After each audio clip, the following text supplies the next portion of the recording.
আজকে এই ঈদগাহে আমাদেরকে সকলকে ক্ষমা করে দিবেন।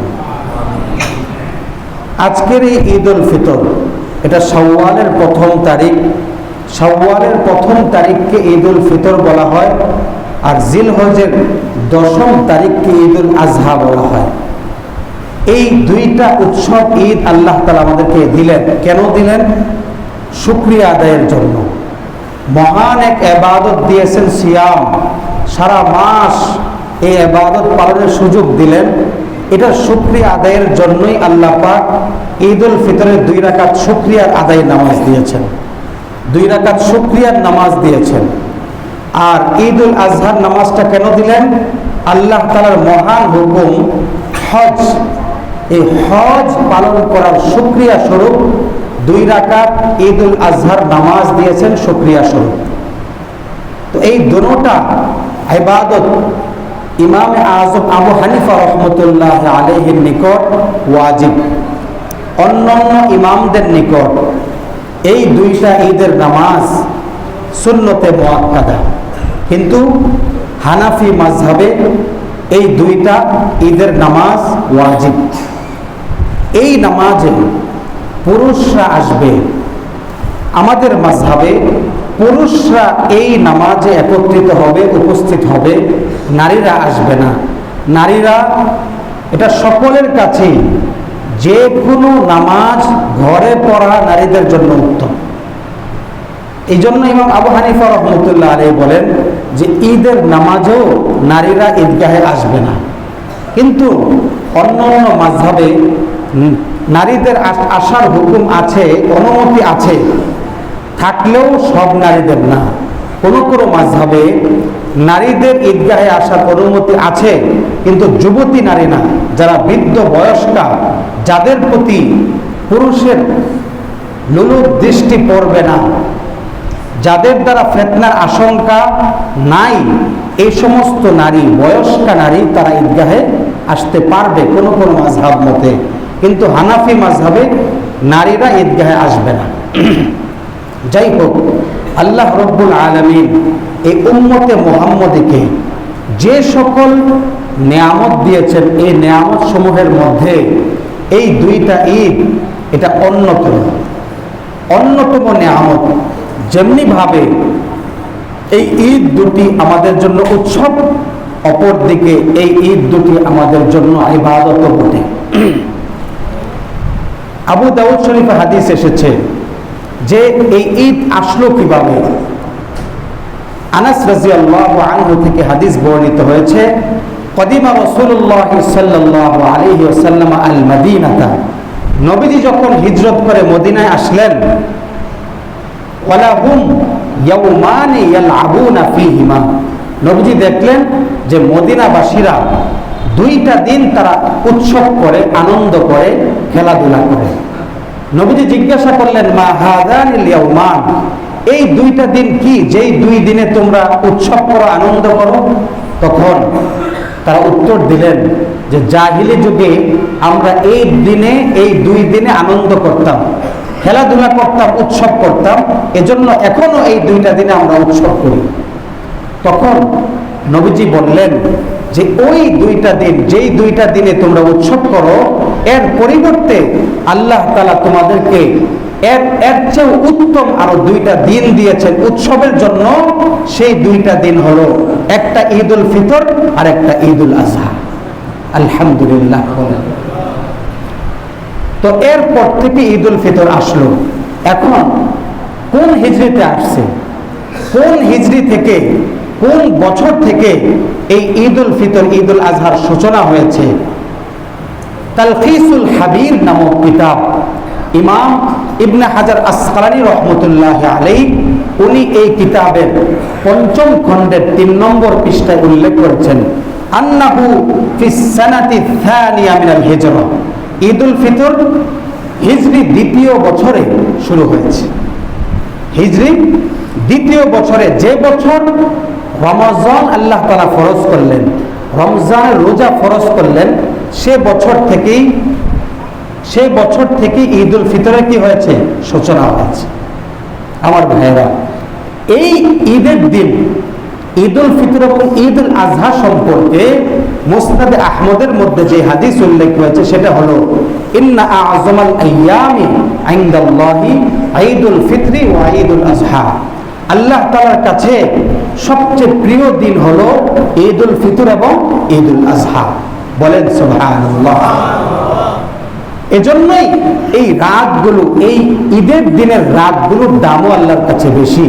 হাদিসের মধ্যে উল্লেখ হয়েছে যদি কেউ ঈদের রাত্রিগুলোতে ইবাদত করে লাম ইয়ামুত কলবুহু ইয়াওমা তামুতুল কুলুব, যদি ঈদের রাত্রিতে কেউ জেগে আল্লাহ তাআলা ইবাদত করে, আল্লাহ তাআলার কাছে কান্নাকাটি করে দোয়া করে, তাহলে কিয়ামতের দিন এই লোকগুলোর দিল মরবে না, অর্থাৎ ভারাক্রান্ত হবে না।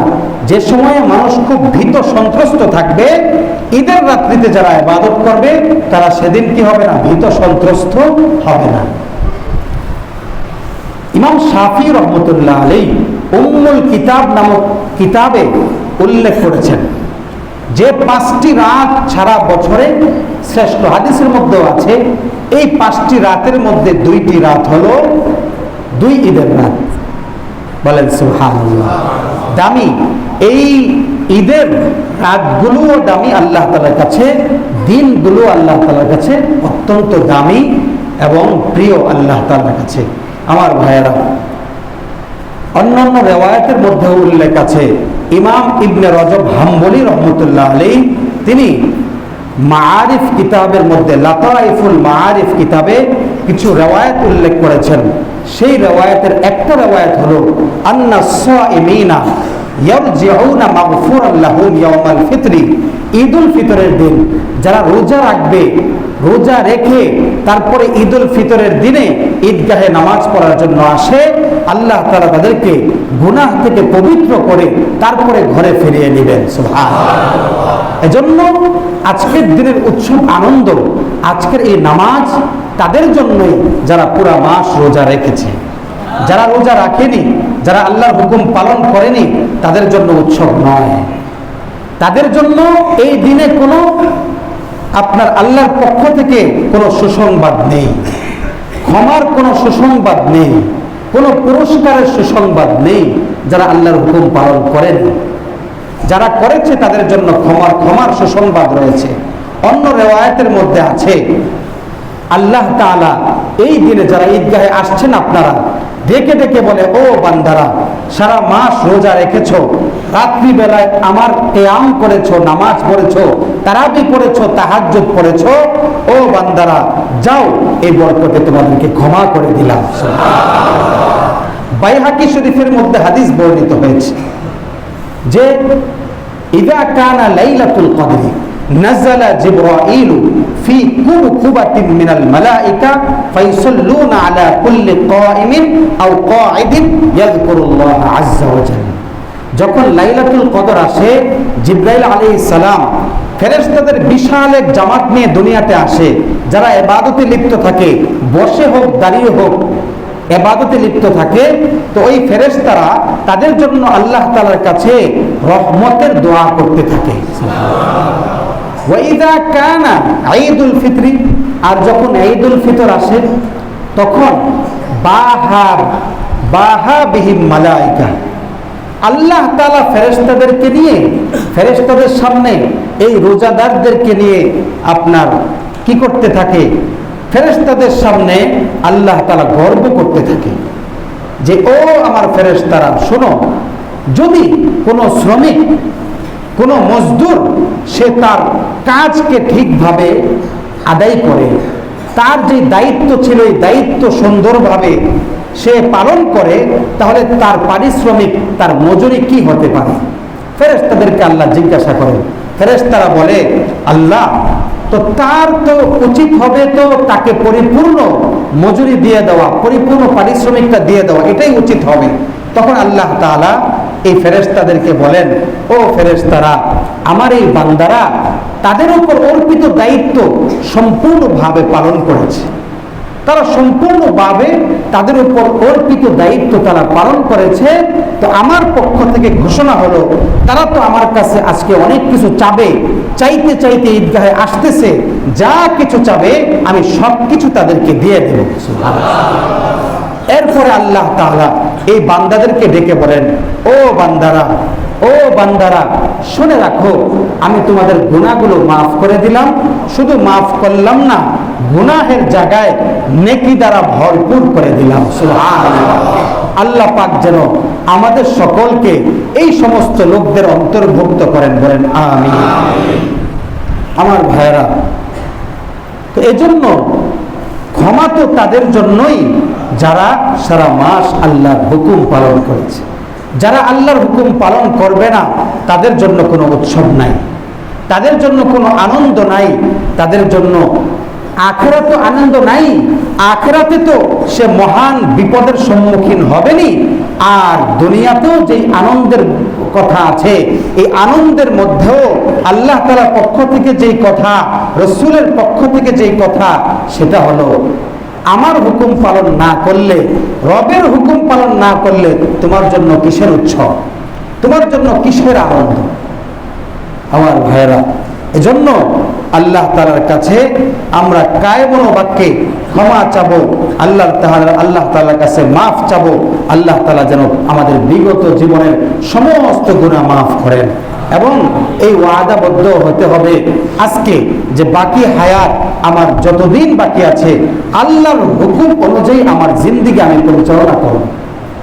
যদি করতে পারি তাহলে জীবনের সর্বক্ষেত্রে আল্লাহর পক্ষ থেকে সুসংবাদ হবে, না হয় আমি আল্লাহ তাআলার সুসংবাদ পেতে পারি না। আমার ভাইয়েরা, ঈদগাহে, ঈদুল ফিতরে এবং ঈদুল আজহা, এই ঈদগাহে আমাদের একত্রিত হওয়া, এটার শিক্ষা কি? এর থেকে আমাদের শিক্ষা কি? আল্লাহ তাআলা এর থেকে আমাদেরকে যে শিক্ষাটা দিতে চান, সেটা হলো সমস্ত মুসলমান তোমরা এক এবং নেক হয়ে চলবা। আজকে যেমন তোমরা ধনী গরিব, রাজা প্রজা সব এক কাতারে দাঁড়িয়ে গেছো, সব শ্রেণীর মানুষ তোমরা এক কাতারে আছো, ঠিক তোমরা সর্বক্ষেত্রে তোমরা এভাবে কাঁধে কাঁধ মিলিয়ে মিলেমিশে একত্রিত হয়ে তোমরা চলবা, যেটা আল্লাহ বলেছেন, ওয়াতাসিমু বিহাবলিল্লাহি জামিআ ওয়ালা তাফাররাকু। আল্লাহর রজ্জুকে আঁকড়ে ধরো, তোমরা বিচ্ছিন্ন হয়ে যাবে না, বিচ্ছিন্ন হয়ে থাকবে না, সমস্ত মুসলমান এক হয়ে থাকবে, এটা আল্লাহ তাআলা চান। এজন্যই আল্লাহ বলেছেন, ইন্নামাল মুমিনুনা ইখওয়া ফাসলিহু বাইনা আখাওয়াইকুম। সমস্ত মুসলমান তোমরা ভাই ভাই, ভাই ভাই হয়ে চলবা। যদি ঝগড়া লাগে তোমরা ঝগড়া নিরসন করবা, ঝগড়ার মধ্যে আবার আগুন ঢেলে দিবা না, ঝগড়া বাড়িয়ে দিবা না, ঝগড়া নিরসন করে মিলিয়ে দেওয়ার চেষ্টা করবা। এটা হলো শিক্ষা। ইন্নামাল মুমিনুনা ইখওয়া, হাদিসে নবীজি বলেন, আল মুমিনুনা কাজাসাদিন ওয়াহিদ। সমস্ত মুসলমান একটা দেহের মতো। ইনিস্তাকা আইনুহু ইনিস্তাকা কুল্লুহু। একটা মানুষের চোখ যদি আক্রান্ত হয়, সে যেমন নাকি পুরা শরীর তার ব্যথিত হয়ে যায়, কোনো একটা অঙ্গে ব্যথা পেলে সমস্ত শরীর তার ব্যথিত হয়ে যায়, ঠিক একটা মুসলমান আক্রান্ত হলে সমস্ত মুসলমান তারাও ব্যথিত হতে হবে। মানে মুসলমান একজন আরেকজনের জন্য হবে, একজন আরেকজনের জন্য হবে। যদি এভাবে মুসলমান থাকতে পারে, সে সামাজিকভাবেও এই মুসলমানরা শান্তিতে থাকবে। যদি এই মুসলমানরা রাষ্ট্রীয়ভাবে এক হয়ে থাকতে পারে, রাষ্ট্রীয়ভাবে তারা সফল হবে।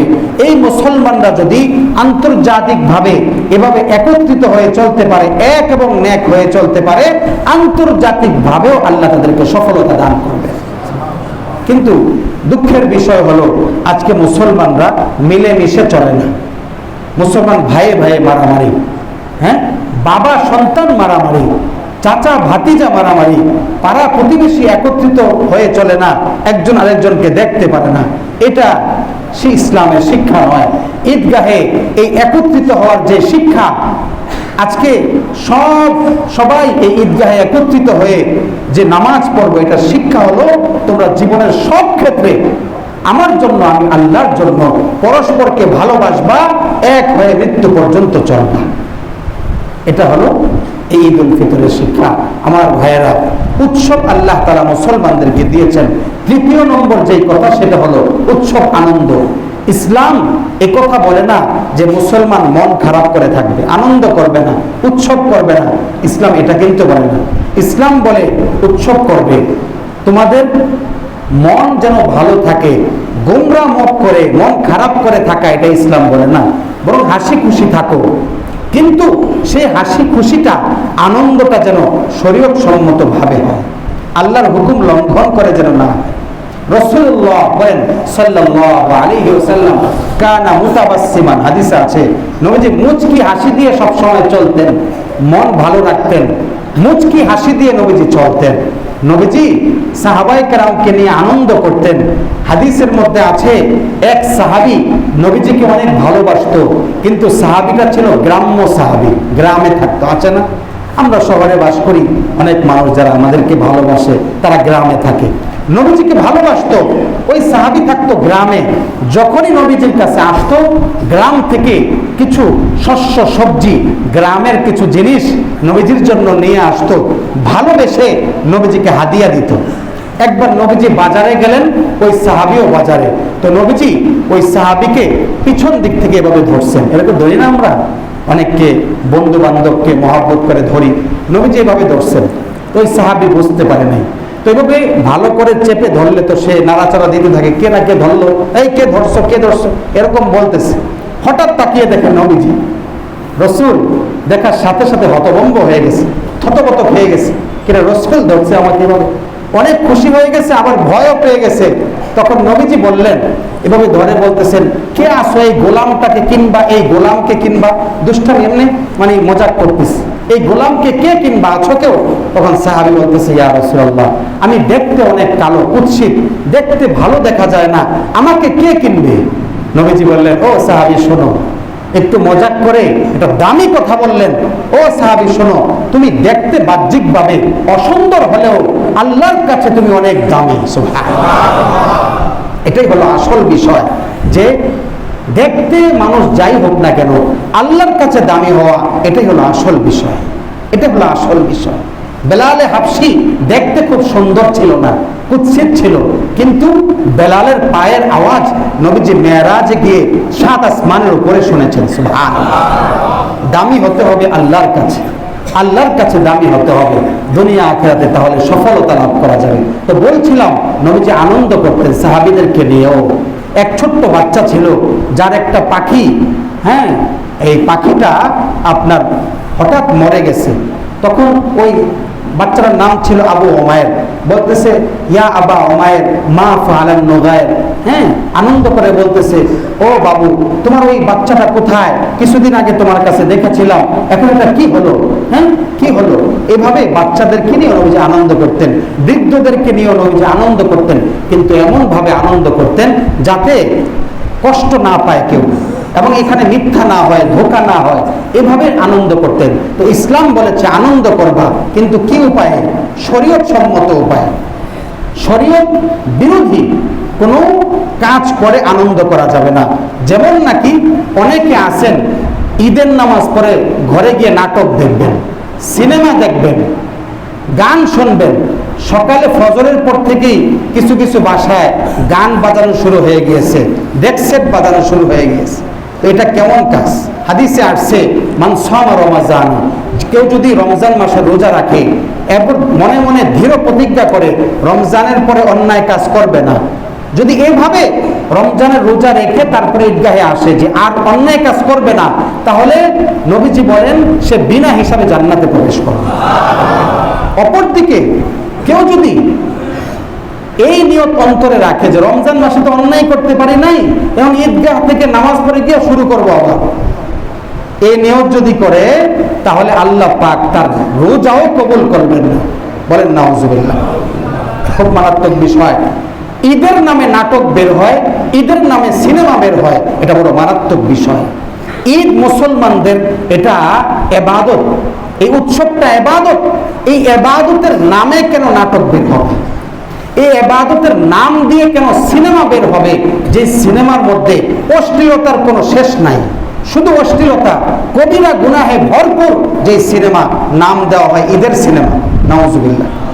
এবারের ঈদের সিনেমা, এবারের ঈদের নাটক দেওয়া হয়, একটা মারাত্মক গুনাহ নাম দেওয়া হচ্ছে এটা আল্লাহর ইবাদতের নামে। এটা মুসলমান হিসেবে এই কাজটা কত মারাত্মক, এটা ঈমানের জন্য কতটা হুমকি, আল্লাহ তাআলা হেফাজত করেন। ঈদের নামে আপনার গানের অ্যালবাম বের হয়, যেই গান পুরাটাই গুনাহ আর গুনাহ, গুনাহ আর গুনাহ। এইসব